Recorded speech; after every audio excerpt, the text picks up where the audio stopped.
karena saya tidak mempunyai uang untuk masuk. Karena saya sudah menjumpai beberapa orang. Kerjanya memang cuma ngevlog.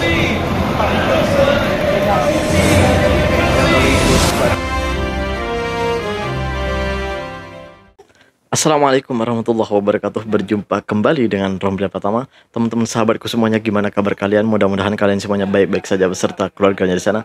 Teman-teman sahabatku semuanya, buat kalian yang baru gabung, yang baru nonton video ini, silahkan di subscribe dulu, di like dan di komen guys. Buat teman-teman yang udah ngedukung support channel ini, terima kasih. Mudah-mudahan kalian semuanya diberikan keberkahan umur, keberkahan rezeki, dimudahkan segala urusannya, baik urusan dunia maupun urusan akhirat. Amin ya rabbal alamin. Teman-teman sahabatku semuanya, kalau kemarin itu aku tuh ngebahas tentang masalah orang Indonesia ketika mau cari kerja di negeri sendiri, di negara sendiri, itu sangat sulit banget gitu. Yang sekarang ini berbeda guys, berbeda.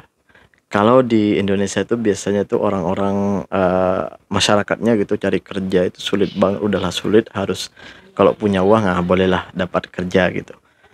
Apa ya, rasuah lah kalau kata orang sini gitu. Ternyata bukan hanya berlaku sama masyarakat kecil guys, tetapi juga orang-orang yang mau jadi tentara, yang mau jadi tentara juga semacam seperti itulah gitu, hampir sama seperti itu gitu. Udahlah sulit. Bahkan ini ada satu cerita yang menurut gua, kok iya negaraku seperti ini gitu ya, kok seperti ini sih sistem di negaraku gitu, kayak nggak percaya gitu guys. Masa iya di dalam tentara pun seperti ini gitu?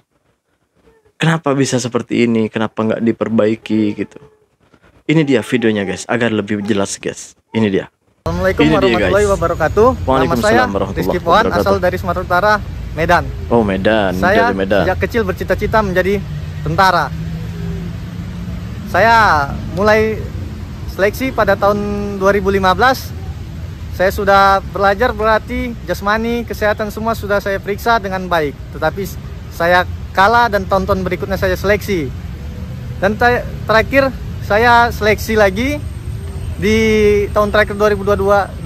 Saya sudah mempelajari sebelumnya bahwasanya seleksi itu harus ada yang membantu.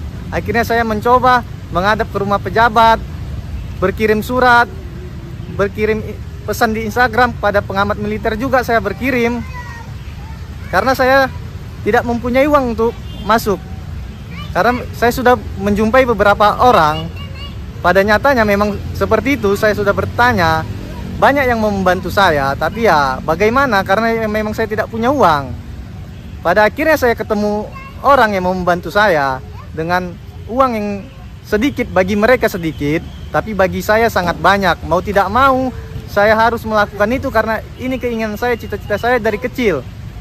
Saya sudah belajar berlatih itu tidak ada gunanya dengan nilai yang baik. Akhirnya saya dibantu orang ini, saya sampai pusat, saya mengikuti seleksi. Dan saya lihat kenapa yang nilainya di bawah rata-rata ada yang bulatnya 0, yang saya larinya cuma 3, 4, mereka lulus. Oh, Banyak yang lebih dari itu gitu ya. tapi tidak lulus, Oh, termasuk saya. Saya sudah, nilai saya sudah bagus, tapi saya tidak lulus. Dan ternyata sudah banyak yang memperingatkan saya sebelumnya bahwasannya memang harus seperti itu, harus ada yang di belakang yang membantumu. Kalau tidak, ada saudaramu. harus Kalau ada orang dalam gitu ya. Kamu bisa tanpa itu, ya itu keajaiban, kamu dapat simpati dari pejabat, kamu viral. Kemungkinan bisa seperti itu. Tapi kalau kamu cuma mengikuti seleksi, belajar dengan baik, berlatih, ya tetap hasilnya sama. Sekarang saya sudah menyerah untuk itu. Saya sudah terlilit utang, termasuk rumah nenek saya digadikan. Nenek saya hanya seorang guru swasta, tidak bisa membeli rumah. Itu rumah dari warisan dari ayahnya. Ayahnya dulu seorang pejuang.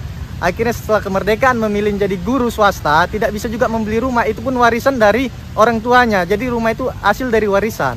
Sekarang digadaikan. Saya terlilit utang di mana-mana. Saya dimaki orang untuk mengembalikan utang itu, termasuk di bank. Di bank saya hutang, dan sama orang juga saya hutang. Jadi saya ini hanya meminta keadilan. Jadi di sini saya bertanya, bagaimana negara kita dalam keadaan perang menghadapi musuh dari negara lain dengan proses seleksi yang menghasilkan tentara seperti itu.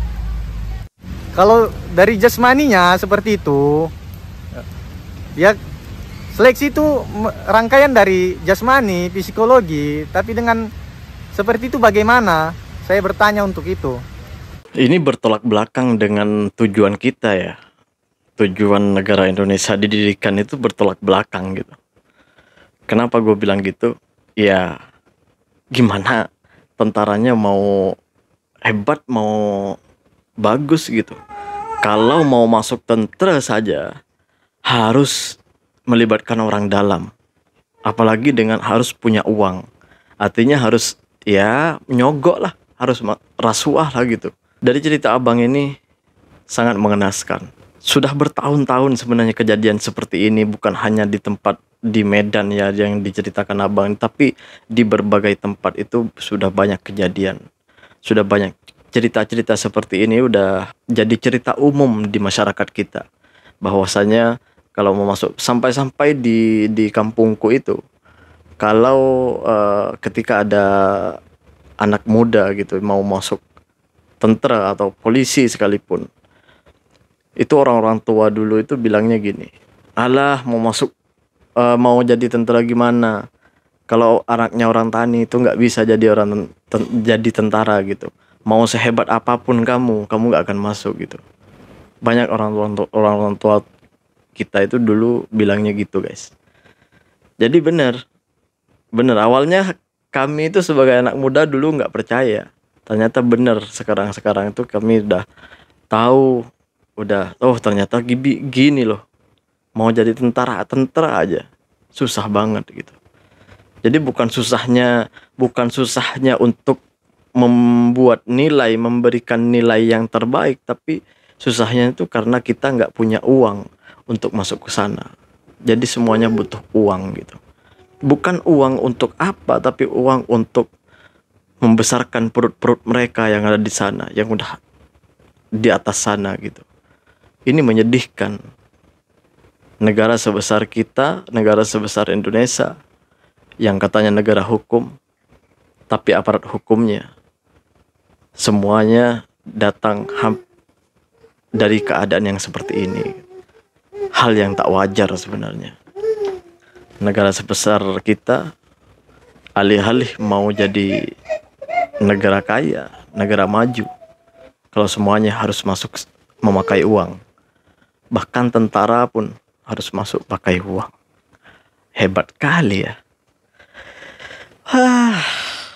Ya seperti itulah di Indonesia. Inilah negeriku, seperti itulah negaraku. Entah sampai kapan, kita juga nggak tahu guys. Banyak orang sih masih ngebela gitu ya, masih kayak nggak terima dikatain kalau negaranya apa seperti ini seperti itu, kayak nggak terima gitu ya. Di Malaysia itu nggak seperti itu, malah bertolak belakang dengan Malaysia guys.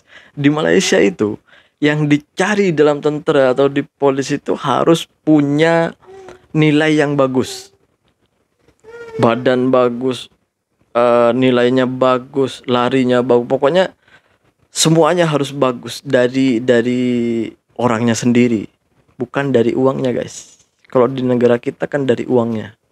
Siapa yang paling uangnya banyak, dia yang akan jadi pemenang. Gitu guys. Lu nggak punya uang, mau nilainya bagus, larinya kenceng, fisiknya bagus gitu, nggak ada gunanya. Tingginya bagus, nggak ada gunanya. Udah banyak kejadian itu, termasuklah cerita yang tadi itu. Cerita yang tadi itu baru satu dari beribuan cerita sebenarnya. Masih banyak cerita-cerita sebenarnya, cerita-cerita seperti ini. Ini harus diperbaiki sebenarnya guys. Ini baru tahun 2022. Itu artinya berapa tahun yang lalu. Entah seperti apa sekarang.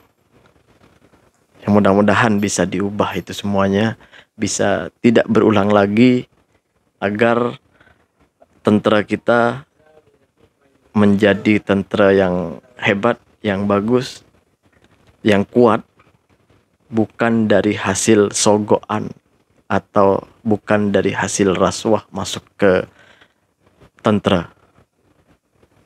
Karena ya kalau masuk pakai rasuah masuk tentara itu rasanya malah bukan apa ya, siap mati, tapi siap cari uang nantinya untuk cari ganti. Mudah-mudahan tidak terjadilah ke depannya. Mudah-mudahan bisa diubah semuanya. Terima kasih teman-teman. Seperti itulah negaraku. Nggak tahu lah. Assalamualaikum warahmatullahi wabarakatuh. Jangan lupa sholawat guys.